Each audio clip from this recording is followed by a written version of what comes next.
Hi there, welcome back. Today I'll be doing my third and final Q&A answer video, so I'm just going to jump right into the questions. The first question comes from DuvetDayDevours. What's the first book you ever read? Gosh, that was so long ago. I'd probably have to say it was something from Dr. Seuss. I couldn't say for certain, probably Green Eggs and Ham or Hop on Pop or something. The next three questions comes from TheBookfox. What's your favorite book? That's definitely To Kill a Mockingbird by Harper Lee. I think I mentioned that in the past couple of videos and tags and things, but ever since I read that in high school, I've just really loved the story and read it over and over. Favorite author, J.K. Rowling. Harry Potter series is just amazing, amazing world and characters and villains, and yeah, definitely J.K. Rowling. And how many signed books do you have? Just 4. These 4 right here. And I'll show you. This is The Goddess Test by Amy Carter. And that's her signature. And we have The Rapture by Lauren Kate. Right there. My favorite, The Fault in Our Stars by John Green. With the green signature and the Hankerfish. And The Golden Jet by Bobby Hall. And his is the only one that I was actually at attendance when it was signed, because it was in our store where I work. Okay. The next question comes from DMFriend26. What are some of your favorite TV shows? It didn't specify ones that are currently running or ones that are no longer running, but I'm going to do a little bit of both. Going kind of old school with The Avengers with Patrick McNee. These were back in the 60s. I've always loved that show, love the quirkiness of it. Secret Agent Man, aka Danger Man, with Patrick McGowan. Kind of like your early James Bond stories. I just really like the format of them and everything. A little more recent, Farscape. This was an excellent sci-fi show. I really love it. Love the main character. Then Sherlock Holmes, the series starring Jeremy Brett. I think he's the penultimate Sherlock Holmes. No one else will ever be Sherlock Holmes in my mind. And then Inspector Morse, starring John Thaw. I love the books by Colin Dexter, and these were just really excellent stories. And I really like John Thaw. He was a great actor. Then Babylon 5, getting into more of my sci-fi shows. I love this show. This was excellent, about a space station with many different races living up there. It was sort of an experiment. The Stargate SG-1 series. I collected all 10 series of those. The ultimate, excellent, crazy series of all was Lost. I love that show. Most recently ended was House. And then back to my sci-fi books, Primeval. Not sure if this is going to be continuing or not. I'm still waiting to see. I was kind of poking around online and heard that there might be a spin-off Canadian version of it, and this might not come back, so I'm really annoyed by that. I hate when they do remakes of it. Like, I hate when there's a great British show and we Americans kind of make our own version of it. That just drives me up the wall. Why can't we just show the British version? Torchwood. And, of course, my ultimate favorite, Doctor Who. And DMFriend26's second question was on what shows will we be watching this fall? Well, definitely Doctor Who, which started about 2 nights ago with an excellent Dalek episode. And, yeah, definitely tuned into that. I also, of the shows I like, I watch Fringe, and that will be coming back. I forgot Falling the Skies. That one sort of just ended, so that's another one of my favorite shows. But for starting this fall, definitely Doctor Who, Fringe. There's a new show called Revolution, which is some sort of American sci-fi. Takes place in a post-apocalyptic America where apparently technology has... something has stopped all technology from working, and there's some kind of mystery, and some group holds the key to maybe reversing whatever happened, and I'm really curious to see what's going to happen with that show. Next 5 questions comes from Tansy Bradshaw. The first one, have you ever liked a movie better than a book or vice versa? I haven't read too many book-to-movie adaptations. I mean, the Hunger Games and the Harry Potter books were fantastic. I think I probably prefer the books over the movies, but the movies were excellent. The only one I think that I liked the movie better was in The Woman in Black by Susan Hill. The book was really well written, but I think those shocking, things that make you jump and stuff were just really well handled in the movie, and I thought that was a little bit more scarier than the book. Second question is, would you consider blogging? Probably not. I think I do enough of book discussions and things like that on the YouTube channel, and whatever I don't do that if I do any kind of detailed review write-up that ends up on my Goodreads channel. So that's pretty much my blog right there. I've seen so many wonderful blogs that I subscribe to and things. And I think you just need a little bit more technical know-how to do those. I mean, they have links and all sorts of things on their pages and countdowns, and yeah, that's just a little too much work for me, I think. Third question is, if you could trade places with the character for a day, who would it be? Any one of the Doctor's companions, so I could go travel off in time and space. And character-wise, who would you want to be your best friend? Again, the Doctor, so he could take me on these journeys. That would be really, really cool. And also, he's saved the Earth enough time in the show, so he could save my life if it were in danger. 3 people, fictional or alive authors who you would want to have dinner with. So my 3 authors would be J.K. Rowling, Kim Harrison, and Jasper Fforde. And 3 people, fictional, the Doctor would be the number 1. I think Luna Lovegood would be a really interesting character. And the Weasley family. I want to go see their house. And I bet Mrs. Weasley is going to be a really good cook. So, yeah, that'd be cool. Lynn6495 asks, do you have a set amount of books to read during 2012 or 2013, or do you just read whenever you get the chance?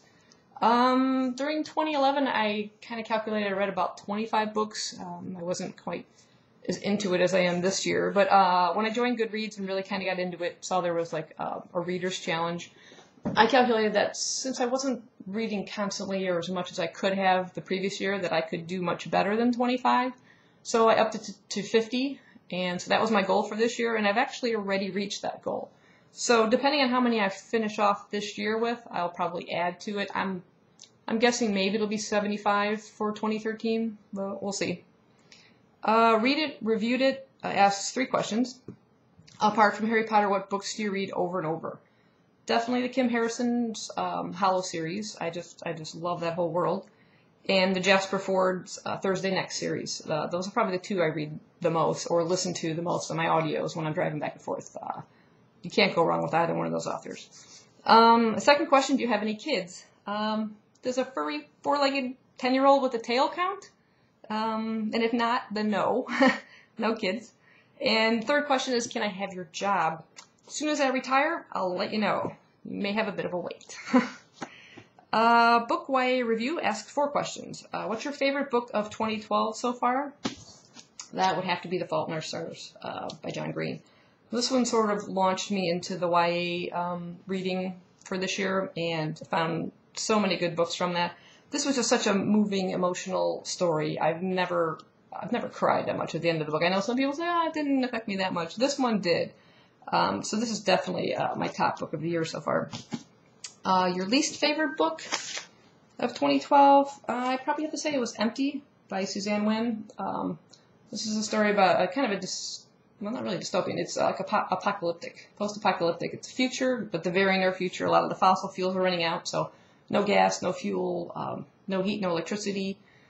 Then, of course, vehicles can't transport food back and forth, and so a lot of the resources are dwindling. I was expecting I think it would have worked in my mind a little further in the future.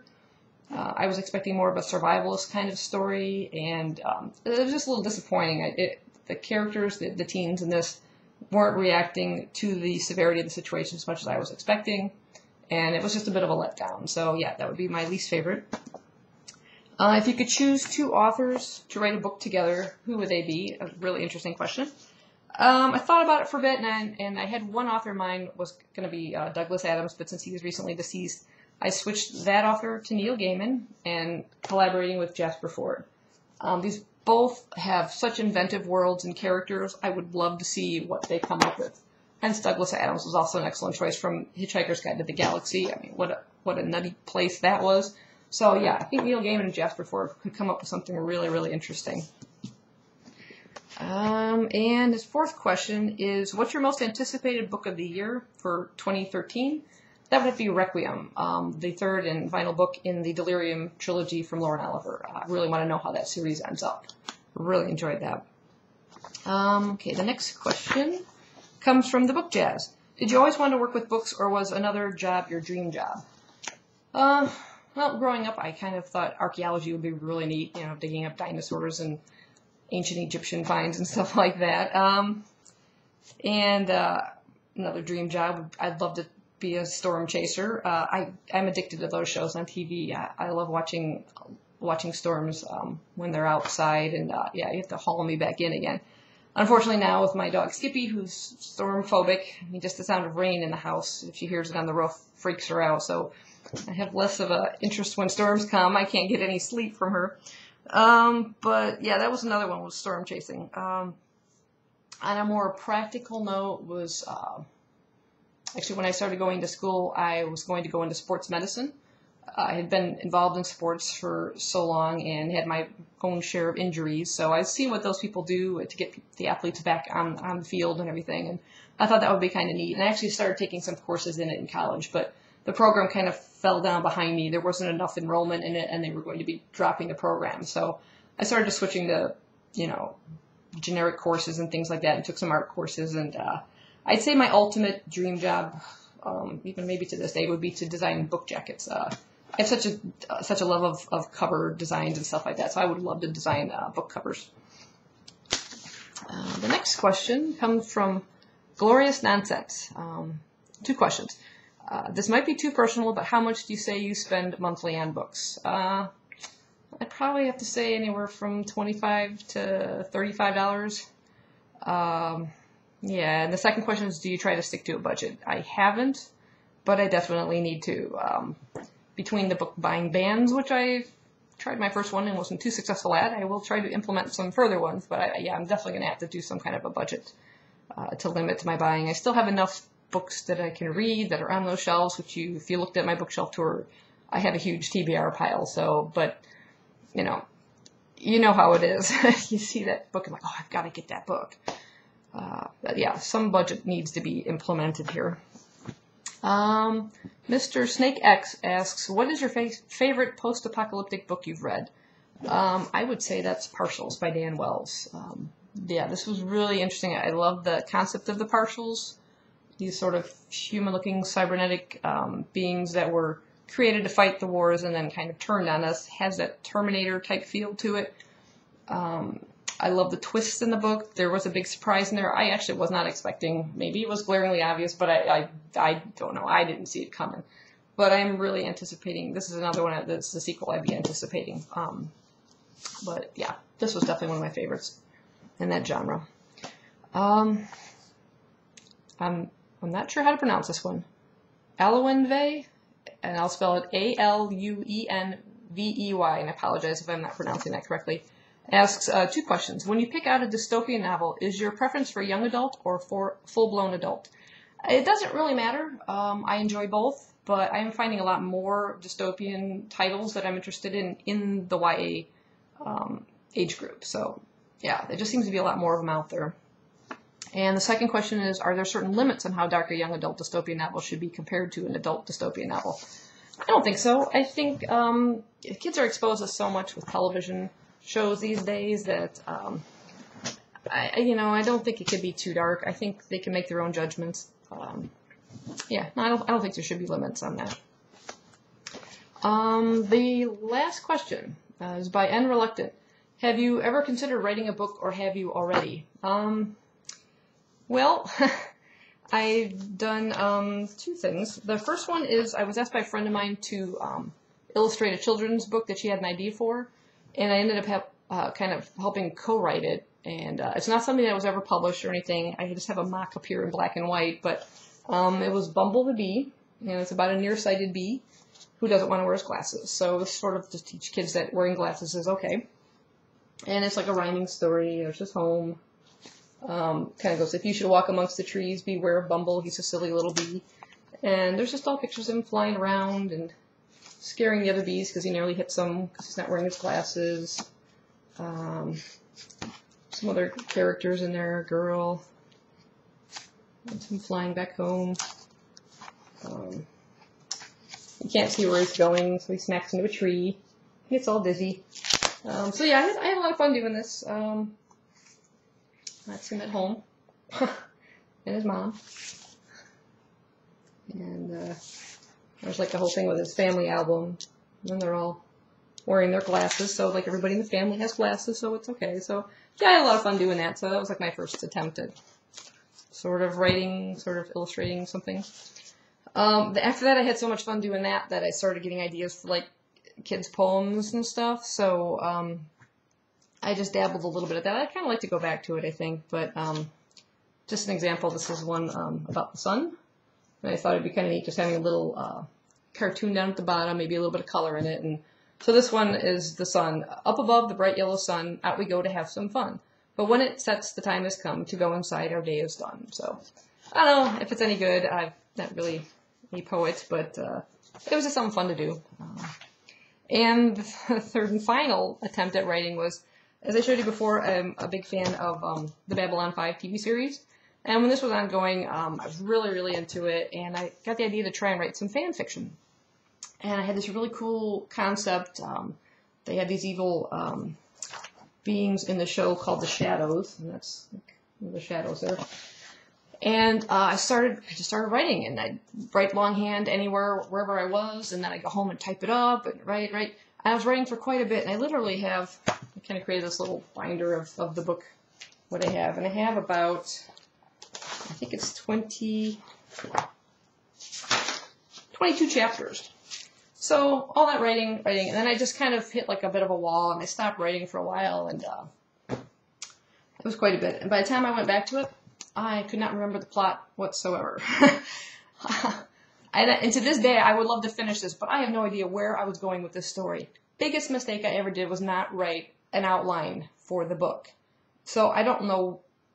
There's like a murder mystery going on in here, and I don't remember who the murderer was, what the twist was.